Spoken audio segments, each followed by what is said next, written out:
Afternoon, and welcome to episode 6 of Topics on My Mind. Now, in my previous 2 episodes, I talked about Halloween and how it's the pre-start to the holiday season. And recently I talked about why some people don't want to go to church because maybe some of their relatives are a little too religious for them. Well, I thought I'd talk about something else here now. And what I want to talk about here, the topic is, if you must know, and I'm going to tell you, is DVD recorders. That's right, DVD recorders. Now, let's take a look at the history of the DVDs, shall we? It's almost been a decade since DVD players first came out. Actually, it's been over a decade about that. Going on over a decade. I can't remember the year. But it's been quite a long while since DVD players came out. And in time, they evolved, if you will. They've evolved into basically 4 or 5 years later, I guess, into DVD recorders. Why? Well, DVDs were basically the next step DVD players were the evolution of VHS players and VCRs, or VHS players, period. And DVDs were the evolution of VHS tapes. So naturally, the evolution for the VCR recorder would be the DVD recorder. Now, true, when the DVD recorders first came out, they were expensive. But it all depended on where you bought them and who manufactured them. Sorry about that. But again, it all depended on where you bought them and who manufactured them. I'll give you a prime example. My first DVD recorder was an Apex DVD recorder. And it cost me about $250, if I remember right. I could be wrong. I don't have the receipt with me, and that thing is long gone, you know what I'm saying? But it cost me about $200, roughly around that. It could be less. And that one lasted me about a week. So I went and got another one, and that lasted me for about 4 months.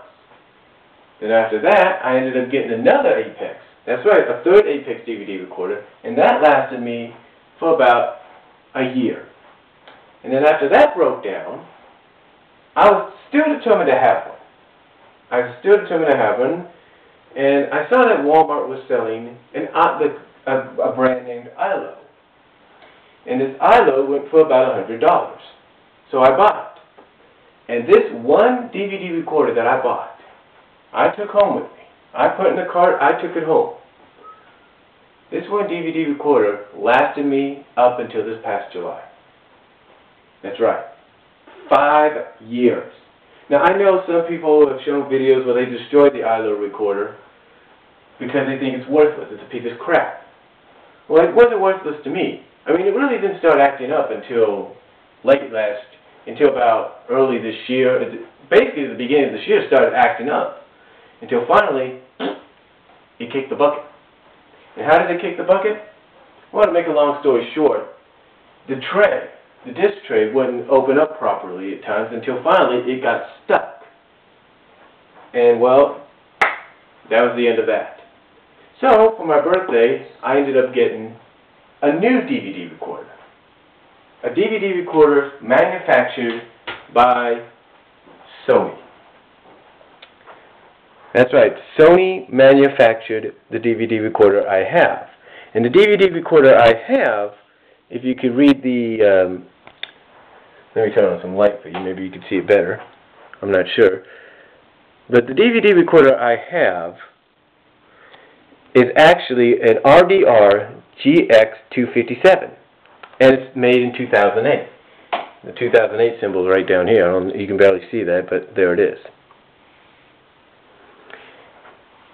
And as I read this instruction manual, I found that there was a difference about this DVD recorder among the others I've had. And I'm pretty sure it's something that you guys have figured out too if you've had similar recorders recently. And the difference, and this is all part of that evolution, is there's no cable connections in the back. That's right, no more cable connections.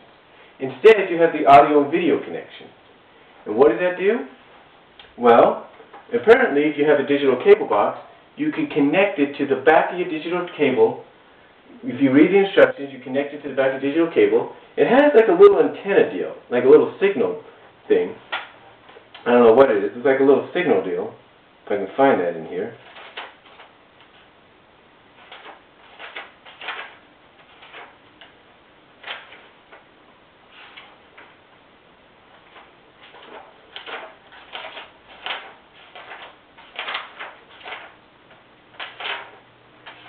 Yeah, it's right here.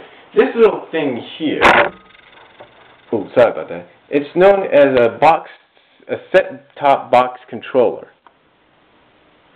Basically, from what I understand, this is supposed to read what kind of digital cable box you have, so that you're able to record from it. Now, you can also, in case you don't have a digital cable box in your room, and you only have something like a VCR, you can actually connect it to your VCR. That's right, in the same way. But you got to make sure your VCR is not on a timer where it turns off after a while. But overall, this is a pretty good DVD recorder. Yes, I've only had it since July, but it's still pretty good. And one of the things that I did learn about it, is that well, let me put it to you like this. As we know, with VCRs, when we used them, the limit there was 360 minutes, basically 6 hours. Now sometimes there were tapes that were created to when you wanted to use the 6-hour duration, it would actually give you 8 hours or 10 hours. Yes, there were tapes that did 10 hours. I know it's hard to believe. They were made by Memorex. But when the DVD recorders came out, the only way you could get that kind of option is if you bought the more expensive recorders. Well, apparently, companies like Sony and many others have kind of fixed that and made it more affordable. And now, instead of having just being limited to that 360-minute range of 6 hours, you can actually go up to 840 minutes. That's right, 840 minutes. Basically 13 hours, 48 minutes. Overall, almost close to 14 hours of recording time on one disc. That's right. I mean, right here is one of my wrestling discs. I'll give you an example. Like I said, this is one of my wrestling discs I did recently. Right here.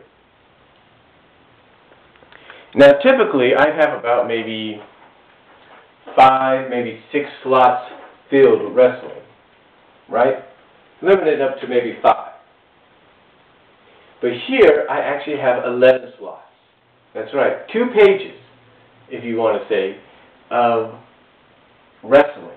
TNA, Raw of WWE, SmackDown of WWE, ECW of WWE, Ring of Honor, which I downloaded, all on here. And that's not all. Take a look at the movies here. Now, when you record a movie, whether it's animated or not, usually you can only get maybe about 5, maybe 6 of them, right? Maybe the limit of 5, maybe 6. Like I said, it all depends on the length of the movie. Well, take a look at this. I'm going to read these titles off while I look at my time here. I'm going to read these titles off. Now look. American Tail, American Tail 2, Fun Golly, Jetsons the Movie, Fox and Hound, All Dogs Go to Heaven, All Dogs Go to Heaven 2. You heard me right.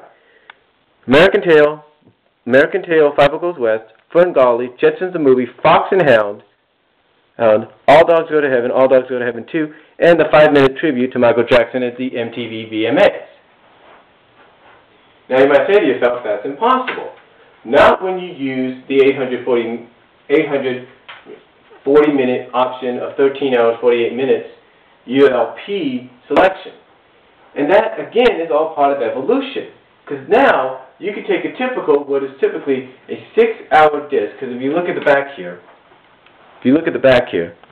typically a 6-hour, 360-minute disc, and you can actually make it longer. It's true. And that's why I like DVD recorders, because they give you that option.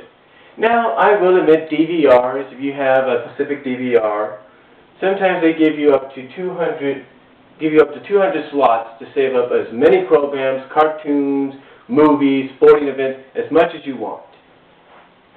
on and you don't have to worry about it. Well, that's the same with these. They give you a lot of options.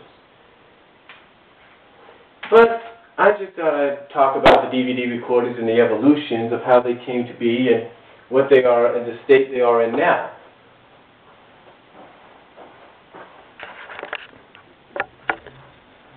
State they're in now. And I hope you enjoyed it. And if you've got any comments, just let me know. Put them down on my page. And I'll talk to you all later, because I'm about to run out of time.